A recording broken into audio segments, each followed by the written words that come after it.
రాజకీయ నాయకులు ఇద్దరు కొట్టుకోవడం వల్ల ఎవరెంత తిన్నారో ప్రజలకు తెలుస్తుంది. కాకపోతే అలాగని తినని వాడిని ఎన్నుకోవాలని ప్రజలు అనుకోకపోవడం దురదృష్టం తప్పించి ఎవరి గొయ్యి ఏంటో ఎదుటోళ్లే తీస్తూ ఉంటారు. జగన్ని జైల్లో పెట్టించడం ద్వారా జగన్ అవినీతిపరుడు అని చెప్పి చంద్రబాబు నిరూపించే ప్రయత్నం, చంద్రబాబు నీతిపరుడు అని నిరూపించేటటువంటి విషయాన్ని స్కిల్ డెవలప్మెంట్ కేసులో చంద్రబాబును అరెస్ట్ చేసి జగన్ నిరూపించారు. అయితే తెలంగాణలోని బిల్లీరావు కేసు ఏదైతే ఐఎన్జీ భారత్ పేరుతో కథ నడిపి అసలు ఐఎన్జీ సంస్థదే ఇది అన్నటువంటి నాటకం ఆడించి భూములు ఇచ్చినటువంటి 850 ఎకరాలు ఇవాళ రోజైతే దాదాపుగా 1,00,000 కోట్ల రూపాయలు వర్త్ చేసేది, చీఫ్ అండ్ బెస్ట్ చూసినా 50,000 కోట్లు వర్త్ చేసేది, ఆ రోజుల్లోనే 20,000 కోట్ల రూపాయలు వర్త్ చేసేది ఇచ్చేద్దాం అనుకున్నారు, తినేద్దాం అనుకున్నారంటూ ఏదైతే విచారణ జరిపి 19 ఏళ్ల తర్వాత దాన్ని రద్దు చేస్తూ సిబిఐ విచారణ జరపమని అడిగిందో అసలు ఆ కుంభకోణాన్ని కిలికింది.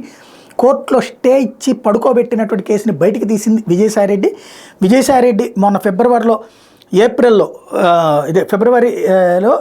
వేసిన పిల్ కారణంగా ఏదో ఒకటి తేల్చండి అని అడగడంతో ఫిబ్రవరిలో మళ్ళీ విచారణ మొదలైంది. ఆ కేసు 18 ఏళ్ల నుంచి నలిగి చివరికి వైఎస్ఆర్ ప్రభుత్వం చేసింది సరైంది అని, అసలు అమెరికాకి ఈ కంపెనీకి సంబంధం లేదని హైకోర్టు తీర్పిచ్చింది. సిబిఐ విచారణ జరిపించమని ప్రస్తుత తెలంగాణ రాష్ట్ర ప్రభుత్వానికి వారం గడువు కూడా ఇచ్చింది.